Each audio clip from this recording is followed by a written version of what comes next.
Protests growing at the border over a zero-tolerance policy, a policy that separates immigrant children from their parents. Thank you for joining us. I'm Cynthia Izaguirre in for Marie Saavedra. Tonight, we're getting our first look inside one of the immigration detention centers. This facility is in McAllen and now home to hundreds of children caught illegally crossing the border with their mother or father.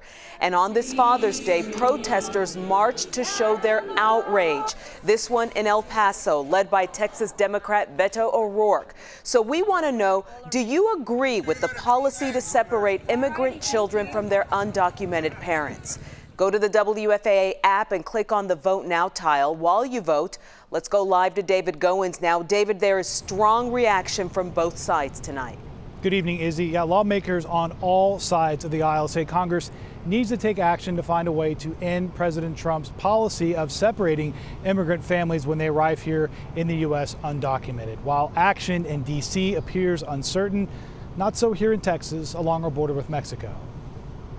Why are we here today? It is not the steadiest of videos, but it does provide a clear look into growing concerns over the detaining of immigrant children separated from their families.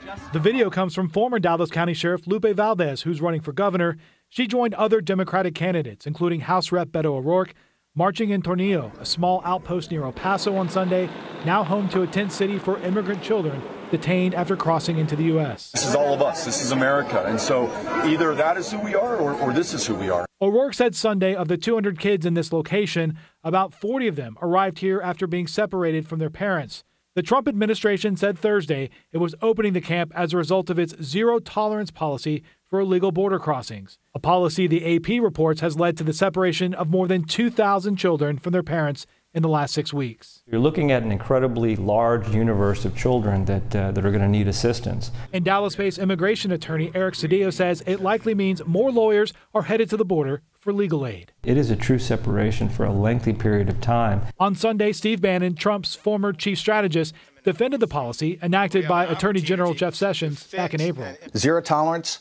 It's a crime to come across illegally, and children get separated. I mean, I hate to say it, that's the law. The border situation is also landing in North Texas churches. This Episcopal Reverend in Keller saying Sunday, faith communities will not support this policy. Putting children in detention centers is morally wrong, period.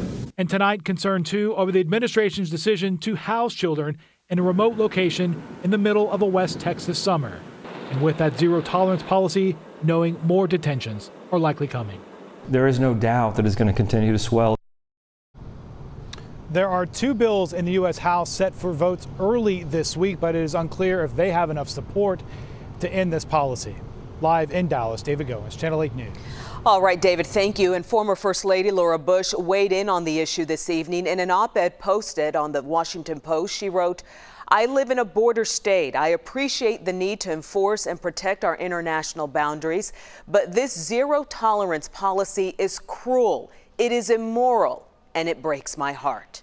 First Lady Melania Trump also issued a rare statement. Her spokesperson told CNN, Mrs. Trump hates to see children separated from their families and hopes both sides of the aisle can finally come together to achieve successful immigration reform. She believes we need to be a country that follows all laws, but also a country that governs with heart.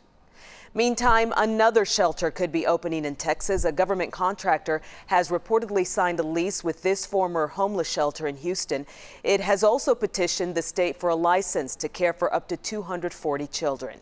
And with that, let's get back to the question we asked you. Nearly 3,000 of you have voted in just minutes. Do you agree with the policy to separate immigrant children from their undocumented parents? And here are the results tonight. 33% of you saying yes, you agree. The majority, 67% of you saying, no, you do not agree.